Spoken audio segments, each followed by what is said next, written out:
Tara, welcome to Coffee and Tea with CarrieVee. Thank you so much, Carrie. I'm excited for our conversation today. Oh, I am too. And even what we talked about before we hit record, I'm just like, I cannot wait to hear everything you have to say everything you have to say to us today.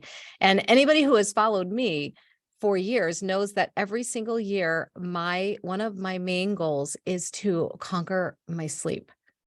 And that has been years and years and years. And it is something I try. I'm in bed on time, but what I know that you are going to teach us and go over with us is that just because we're in bed and even just because we're sleeping doesn't mean we're actually in a high sleep performance. So I'm just going to pass it over to you and oh man, take it away. I can't wait for this. Sure thing. Yeah. That's actually why I talk about this idea of sleep versus sleep performance, because we've really gotten to a good point where most people know, hey, I really need to make sure I'm getting enough sleep, right? And that's great. Like we've stepped. We still have room for improvement on that, right? Think of your high-powered CEOs still, burning the candle at both ends and whatever. Mm-hmm. But at least there's a greater general awareness that we really need to let our body sleep because really important stuff happens there. So that's great. But then there's this whole other thing that once we start doing that, and we wake up in the morning and we're not necessarily feeling powered up and ready for the day, and or we end up kind of petering out somewhere around midday and needing that cup of coffee, or if it's a really bad day, that double espresso, whatever it may be, we can fall into a bit of a trap of saying, well, I've gotten 8 hours of sleep. I guess this tiredness that I deal with is just the way it has to be. It's just the way things are for me. There's nothing I can do. And that's a real problem. And I'll just tell you a little bit of how I came to all of this, is because I actually never had sleep problems of like I would fall asleep at 10 and wake up at 6 and I felt like $1 million when I woke up. So there's no way I would ever have a sleep problem then, right? Wrong. What I found out, this was in 2015, what I found out was that I had been dealing with a sleep performance problem for decades. And so that even though I was getting the right number of hours of sleep, and even though I woke up feeling great, I was not powered up the way I needed to be. I kind of compare it to a cell phone. You know how we plug in our cell phones overnight, so we get a full charge, right? We get powered up and we have that phone at full power all day so we can do what we need with it. But what happens when you forget to plug in your phone? Before you know it, that phone is in low power mode and things are just not available. The capacity is there, but you can't access it because you don't have a full battery. You just don't have the power. And we're the same way. We may be there, in bed on the charger, so to speak, for 8 hours, but things are not working the way they need to be in order for us to get the benefit of being plugged in and getting charged. And that's really, like I said, that's what I realized in 2015. Because what I would see, I'll actually tell you the story. I had a little fender bender. Somebody had sideswiped me, and in the process, I ended up with some shoulder pain that just wasn't going away. I just moved in a certain way. Shoulder pain just wasn't going away. Did a bunch of things. Ultimately, ended up with this specialized doctor, an osteopath, and he started doing treatment, and I could feel improvement in the shoulder, right? Because he was working the whole body, But interestingly, every time I would go there, I would schedule the appointment to coincide with when I would normally take my little afternoon power nap, because I was always a power napper, right? Yeah. So I'd schedule with that, and I'd practically fall asleep for the full hour during the treatment. I thought it was the greatest thing, And then one day he said to me, asked me about my sleeping. He said, I think you may have, a sleep performance problem. And I was like, no, I told you, I go to bed at 10, I wake up at 6 and I feel great.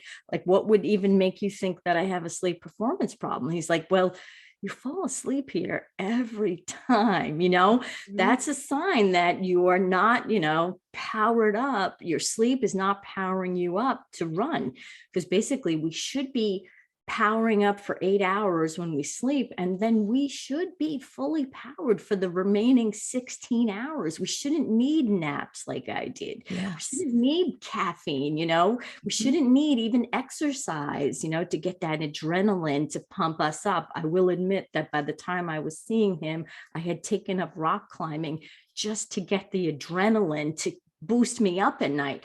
Never connected the dots. I just kind Mhm. of attributed it to my life at that point, which was kind of intense. Young mom, working full time. I was in a divorce situation, and I just thought, oh, okay, of course I'm going to be tired at Yes. the end of the day with all this. Never connected the dots until he said that. And all of a sudden there was like, wait, what? Oh my gosh, like opened my eyes completely. So then I dove into the research, and I had no idea, but there's this whole field and this incredible body of research that is talking about sleep performance problems. And the Mhm. kicker is that 50% of men are dealing with a sleep performance problem, and 25% of women, and the vast majority of them, like me, have no idea it's a hidden problem, right? So Mm. this doesn't even include the people who are dealing with insomnia, because they know, right? I'm Right. talking about people that have this problem and have no idea. They're not getting, their brains are not able to recharge at night like the cell phone. They're not able to get Yeah. powered up, and they're dealing with things during the day, that are limiting their potential, holding them back, and they have no idea that it's simply related to something at night. And there are things that you can do to get back to healthy, sleep where you are recharging. So it's, that's why I like to talk Wow. about sleep versus sleep Yeah. performance, because it's, the basic thing I say is, look, if you're functioning the way you want during the day, everything feels great. You have the physical energy, you have the mental focus, and you have the emotional bandwidth too. Like, you're not anxious, you're not irritable, you're not sad, right? All of those things. If you have all of that, don't even bother thinking about your sleep. It's working, right? You Yeah. know that everything's great. But if you're not, if you're, like I was, needing to take a nap, or like a lot of people waking up with caffeine and then, sipping it all day, or as I mentioned before, going for that vigorous exercise every day, not because it keeps you healthy, but because you need it, I Yes. need my run kind of thing, then it's time to say, wait a second, maybe my sleep isn't doing what I think it's doing. Mhm. Maybe I have a sleep performance problem. Yeah. So many things that you just said in that section just made me perk up and think, gosh, when I get out of bed in the morning, I still am so tired, and I will walk around the kitchen getting my breakfast ready. And I swear it can sometimes take me an hour because I can't even process. Do I want chia seeds? I don't know. Do I want chia seeds? I mean, it's ridiculous. It's Yeah, yeah. crazy, But and go ahead. I'm sorry. no, no, I was just gonna say, but the good thing is that you're aware, right? At least you Yeah. know that your sleep, is not working. So that puts you ahead of, as we said, 50% of men, and 75 and 25% of women. At least you're like, all right, there's something I have to do here, right? So Yeah. that's good to have that awareness. It's really the first step, really, So how do we spot it? What are some of the other signs that our sleep is not up to par?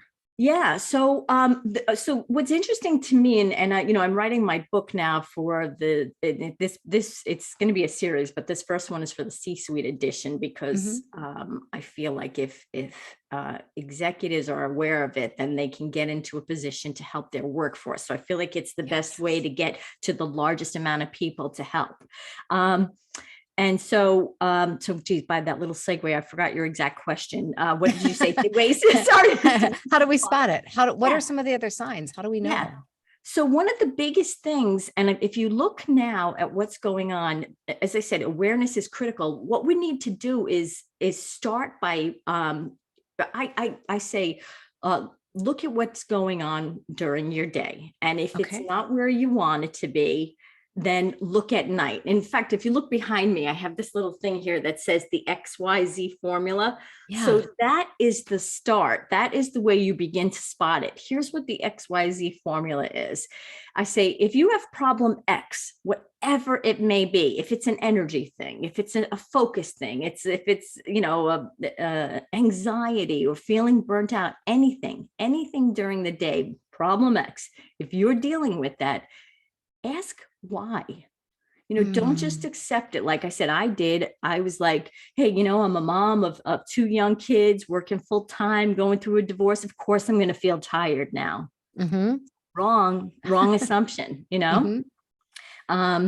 So don't just accept it, ask why, and make your primary suspect your Z's, your sleep, because for the vast majority of people, that's what's driving it. And if you look, Carrie, at what's going on now, especially in the post-pandemic world, where the levels of stress, anxiety, burnout, right? Mental health is like the big focus now. We are seriously, we're not in a healthy state. So many people are struggling. But if we also look, what happened during the pandemic? If you look at the stats there, you'll see the sleep problems, reported sleep problems went through the roof. Increases in medication. I don't have the exact stats in front of me. Increases in medication, I think, went up by something like, in sleep medication, went up by something like 20%. I think it's as much, it was like 53% of Americans are diagnosed with a sleep disorder now. And remember, that doesn't include the group that I'm talking about that don't know. Yeah. So when you put that together, a staggering amount of people are, going on the charger at night, to go back to the cell phone analogy. They're going on the charger at night, but they're not getting powered up, and they're dealing with this fallout from that all day. But they're not connecting the dots.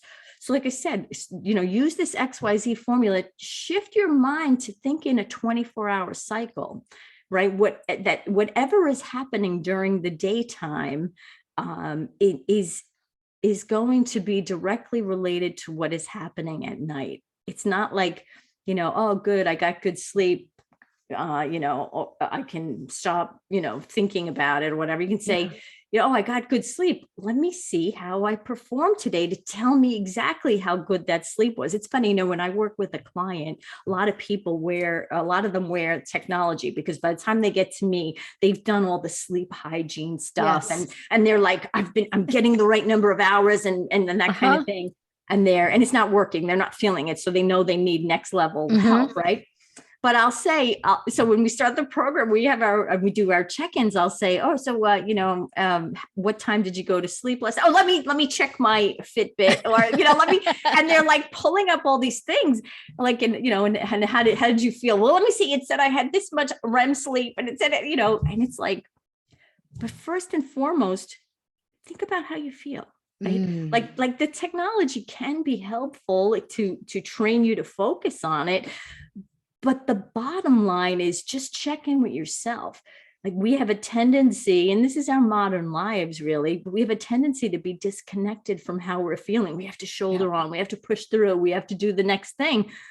But I say the first thing is check in with yourself. Right? I mean, I'm sure that resonates with you too. It does. Like, right? What's going on inside of you, in your mind, right? Your muscles, your heart, like, how are you feeling? And make your decisions from there, not from what some, piece of technology is telling you to. And just as an aside, in case your listeners do use any of those wearables, what's really interesting about them is that when you go to look at your data to see how your percentages are, the important thing to know is that those are really like, graded on a curve, if you will, like back in college, how you could get a D on your exam, but everybody else got an F. So all of a sudden you got an A, right? You don't know the material, you got a D, but you're at the top of the pile.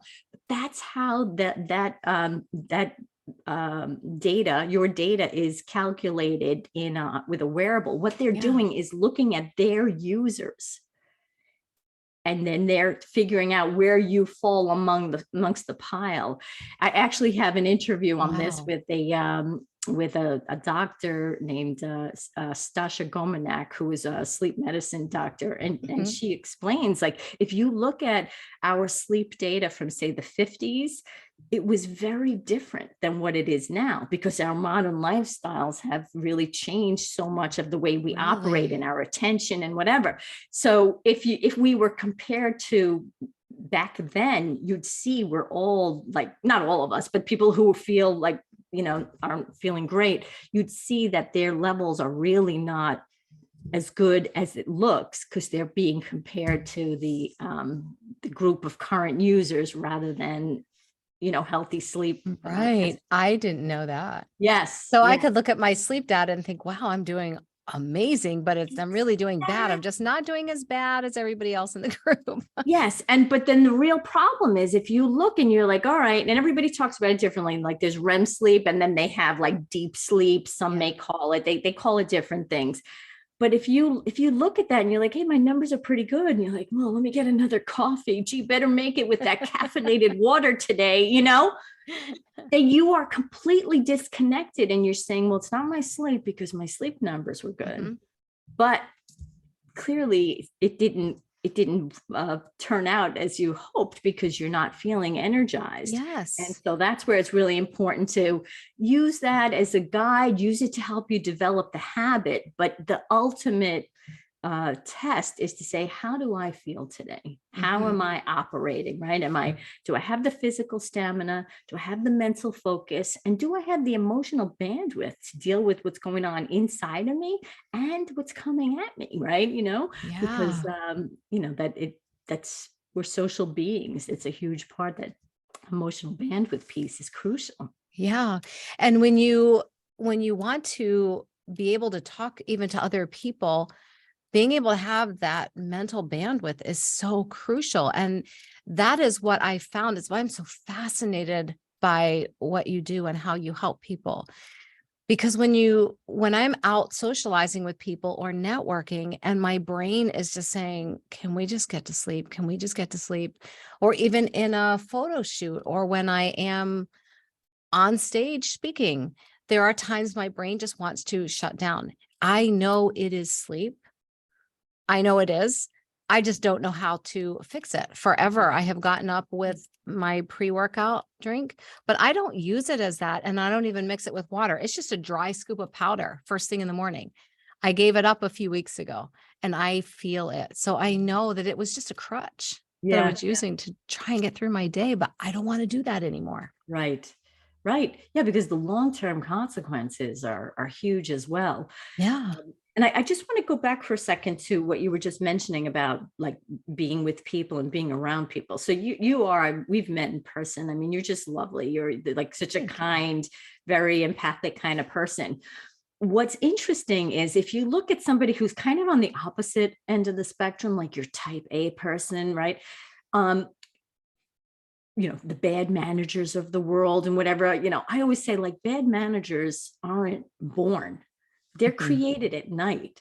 It's a result of sleep performance problems. Wow. And I know that because I was a bad manager. And this is, I don't believe you. well, this is the thing, because if you think about, if you have a finite amount of energy, which you're going to have, right? Like we said with the cell phone thing, if you're not getting fully powered up at night, the next day you're in low power mode. You only have a finite amount of energy. You can't power the physical, the mental, and the emotional bandwidth piece. So for me, I definitely am like, the mental focus is my strength of, like, let's get this done. Let's get this project. I'm in it. I love that. And when I was working and I was actually supervising people dealing with this problem that I didn't know that I had, and if somebody was getting in the way of getting this project done, rather than being able to be emotionally, what's the right word? Emotionally appropriate to walk through and support that person. And I'd be like frustrated, like, why can't we get on board here? And whatever. And the real challenge was that, rather than, because I didn't know I was dealing with this sleep problem and therefore being underpowered during the day, what I came to think was that, I'm just not a nice person. And that if you want to talk about, what you talk about, Carrie, about, really getting rid of, building the confidence and all the things you can step into your big life. What happens if you make that judgment that you're just not a nice person? Like you are severely limiting yourself once you decide that, right? Yes. And I made that decision because I had no other reason for why I would get so irritated with these people and why I would lose my cool, and say, come on, can everybody get on with, I just thought, that's just how I run. I can be nice, but sometimes I can be, mean too. Yeah. And it wasn't until I discovered this sleep performance problem and did the things that I needed to do to improve it, that all of a sudden I could see, well, wait a second, I do have this, energy. My emotional bandwidth is better now because I had sufficient energy to power that as well. And to go back to my book for a second, I'm including case studies on legendary leaders like Jack Welch and Steve Jobs and everything. And if you think about Steve Jobs, for the visionary he was and all the things that he did, he actually got kicked out of Apple. The board booted him out early on because he was just so difficult to work with. And if you look at his whole history, and I make this case in the book, if you look at his whole history, I'm convinced that he was dealing with a sleep performance problem and just didn't have the the energy at night to power him up during the day. And look at how early we lost him, 56, right? And he has this whole medical history that supports that he would have had a sleep performance problem as well. So what I'm really, my goal is to get to the point of getting this message out to people so that they can look and say, hey, what am I dealing with during the day? And is it really a factor of what's going on at night? Because if it is, I can correct that. And then I can be who I am intended to be during the day. Once I have the power, all right, once I'm able to get that power every night to power me up every day, I can bring my full self to the world. And that's really, that's really what my goal is in bringing this out, It sounds absolutely fabulous. Absolutely fabulous. And I was sharing with you before we started recording, this has been my whole life. I remember in college just thinking everybody must be that tired and everybody's notes must trail off because they fell asleep in class. And it was quite an eye opener when my classmates were saying to me, what do you mean you fall asleep in class? What do you mean? Are you always this tired? And always, even after having kids, afternoon time when they napped, I sat down and napped myself. It never went away. And it just became something I dealt with because I figured it's just me. That's exactly it. And that's the assumption we make, that it's just, there's nothing we can do. And there really is. And that's actually what I do in my program too, to cover like 2 levels. The first level is really like the sleep performance fundamentals, right? To make sure that you're doing all those basic things. Some of them are hygiene kind of stuff. And then I go beyond that into things that I know that make a difference. And then that will help for about 50% of people.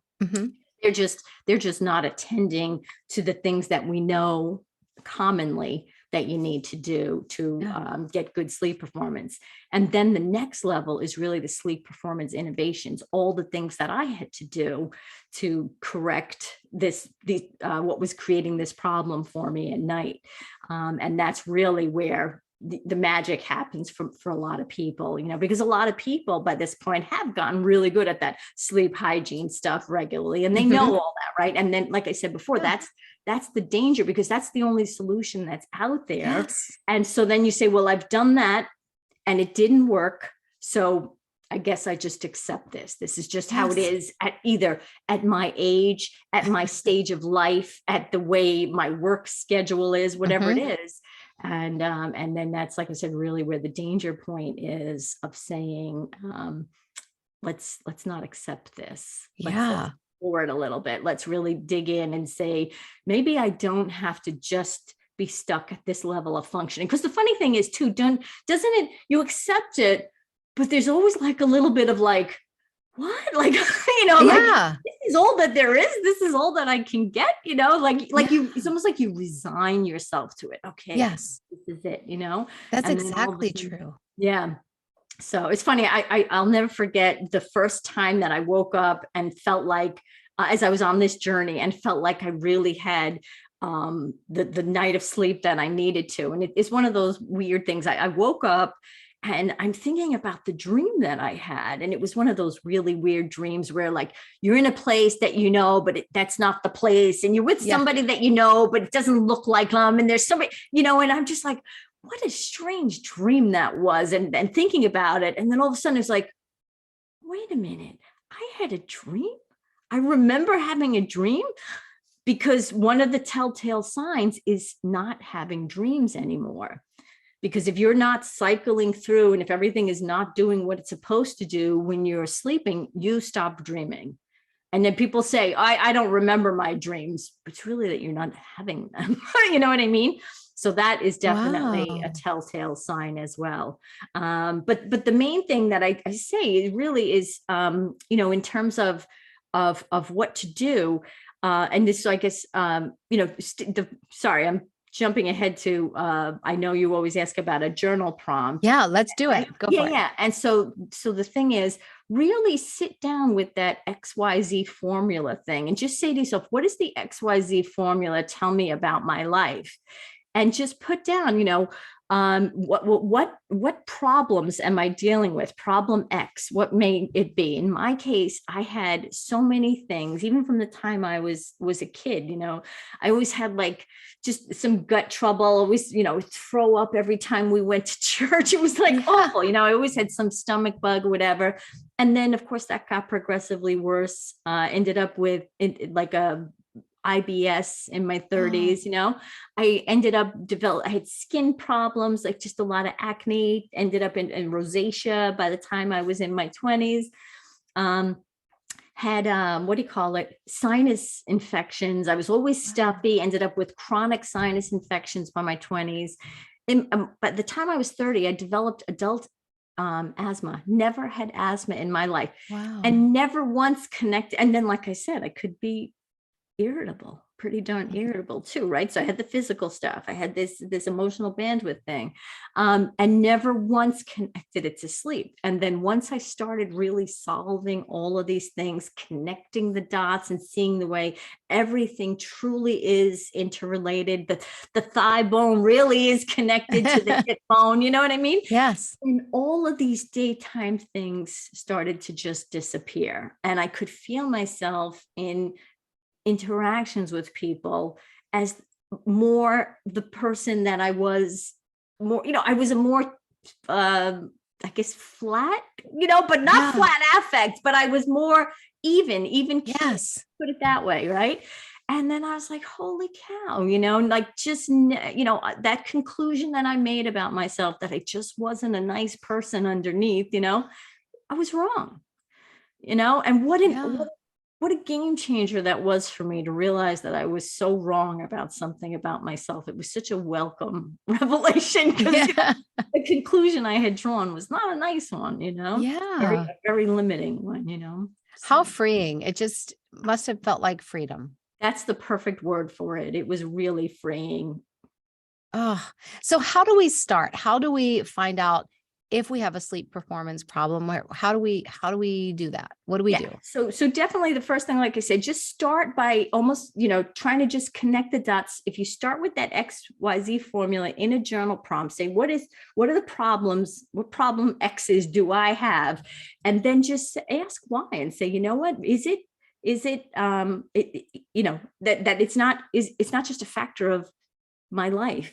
Yeah. There may be an underlying reason, and then make your sleep your suspect, your primary suspect. And I have a screening that I can make complimentary, available to your listeners.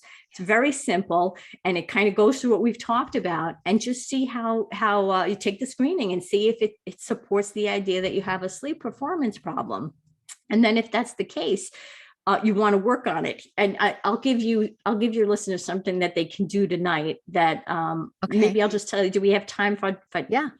tell you a quick story? Yeah. So I had you can collect evidence and it can lead you down different paths, right? So I'm just going to tell you quickly about two clients that I had. And so we can see how different causes come into play. So I had this one client that came to me in the beginning of shortly after the pandemic began.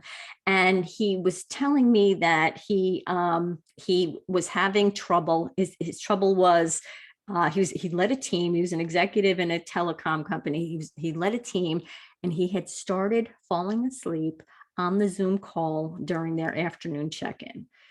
Obviously, that's not good, right? And he was saying that he said, what's happening to me is I'm waking up now in the middle of the night. I go to the bathroom, and when I come back from the bathroom, I start thinking about, am I going to end up falling asleep on the call today? And he said, and then the anxiety is taking over and I cannot fall back asleep. And then I know I'm going to end up, and it was a real catch-22, right? Yeah. And so what ended up happening? We go through everything. It turned out it was simple. It was a simple case of sleep hygiene stuff.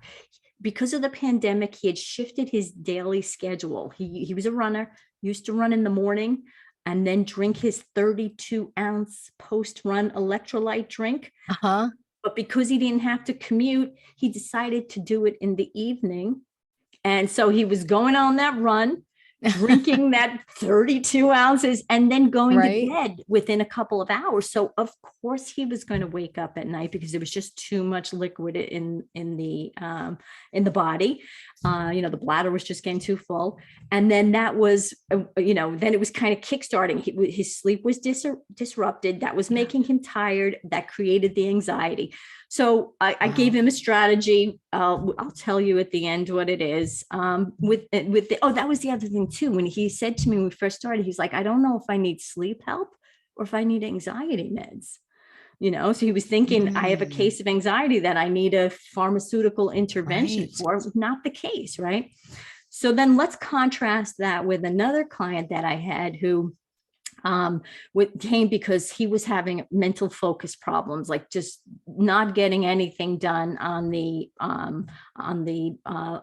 to-do list, and just floundering, kind of like you described in the morning, not being able to focus, not getting anything done. So I asked him also, do you wake up in the middle of the night to go to the bathroom? And he said, yeah, I do, but I fall back asleep, so it's not a problem.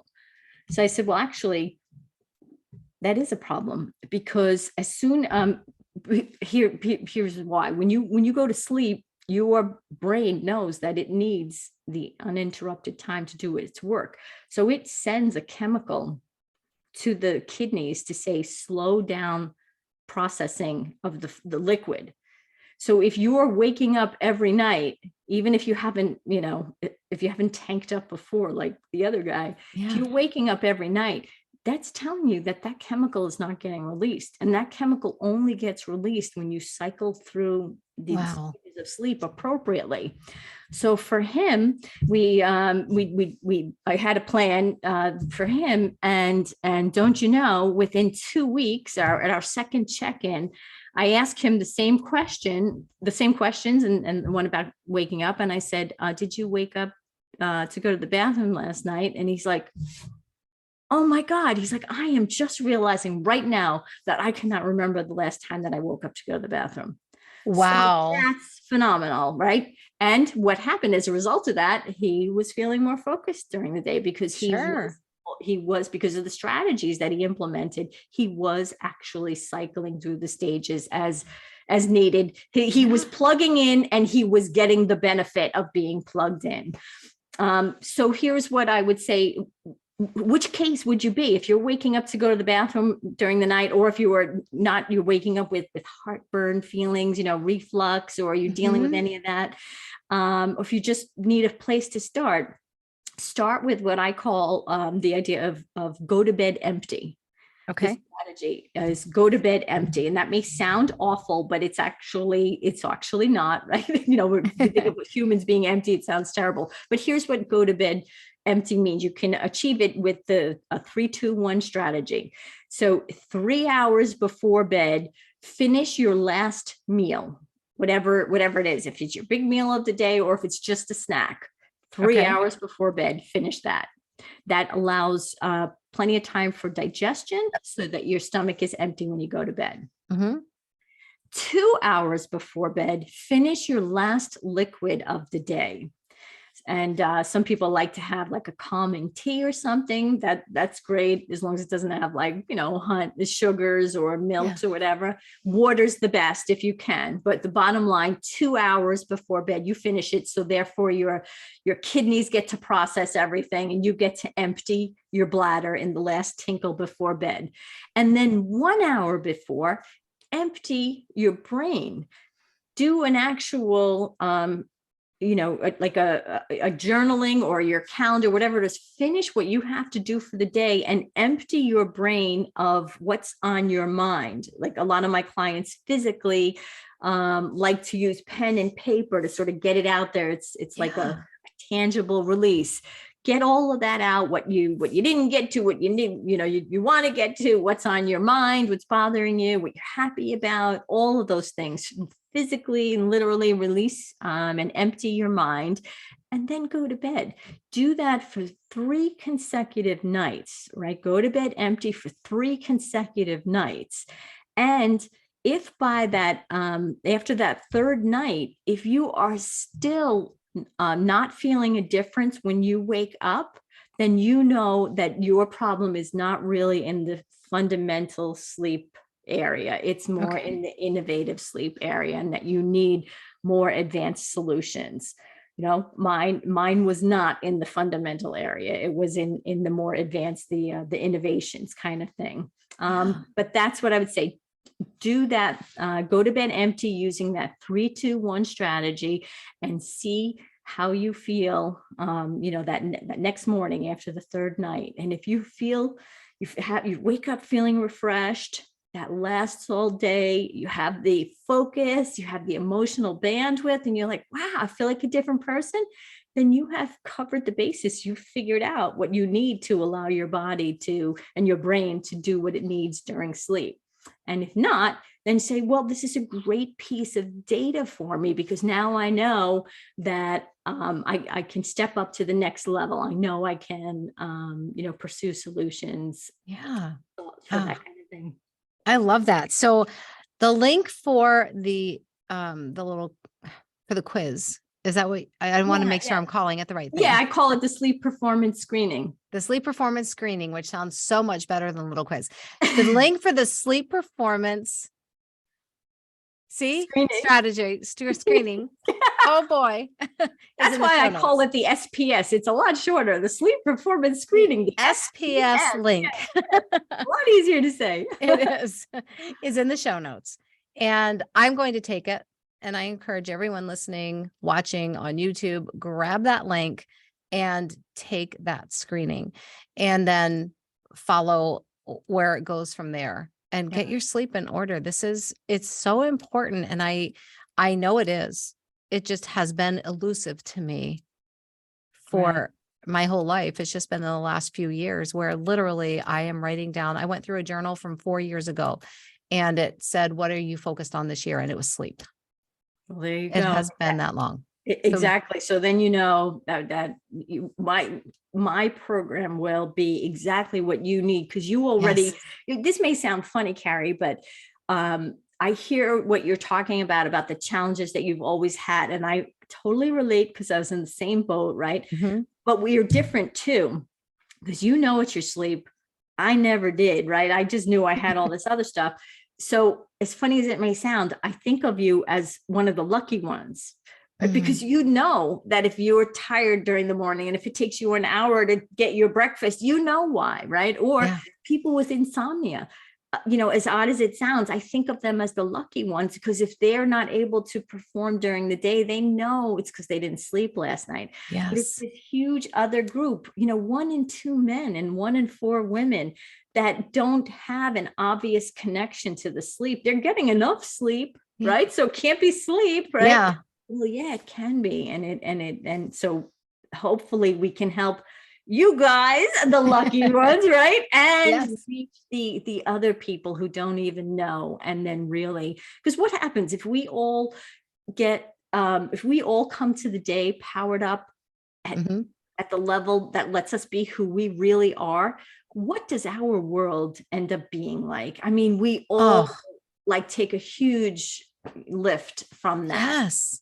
And so, so that's my hope, that we get to that point, and that's what I'm working towards, to get that message out there, to just help the people who don't even know that Yeah. sleep, that they have a sleep performance problem, um, to get to Yeah. Well, get I'm them. behind you a zillion percent because I wake up and I have all these ideas of what I want to do. And I get to my desk and I'm like, oh, but first I'm going to take a nap. Oh my gosh, yeah, you are prime for sure. I am so ready. So before we let you go, we need to know your version of your Pow Pow shoes. Oh, definitely. So, my pow pow shoes would be kind of my ability to just figure things out, Mm, to look. It's almost like I've got, detective lenses on my in my glasses. I can look at a situation and I can peel back the layers and say, wait a second, what is, if we're looking at something as the problem, is it really the problem, or is it just a symptom? And then really peel it back and get to the core. And that's what I do in my program, is to really get down to what are the symptoms, and what's the real problem? Because once we identify that real problem, that's how we solve it. So, that's powerful. That is so powerful.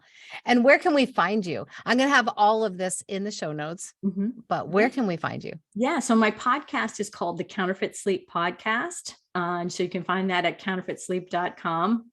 And then my website is hypersleep.com. And then you can find information there as well. And of course, I'm on LinkedIn as well. So if anybody wants to connect there, I'm happy to do that as well. Yes. Oh, and please connect. You are amazing. All those links are in the show notes. Go grab them, connect with Miss Tara, because she's going to change your world. She's going to change mine. So we're all going to do it together, and we're all going to be so awake. It's going to be life-changing. So Exactly. That's thank exactly you. it. Thank you, Carrie. It's wonderful talking with you. Oh, you as well. We will have you back as long as you'll have us. Oh, absolutely. I would love to. Awesome. Thank you. Thanks so much.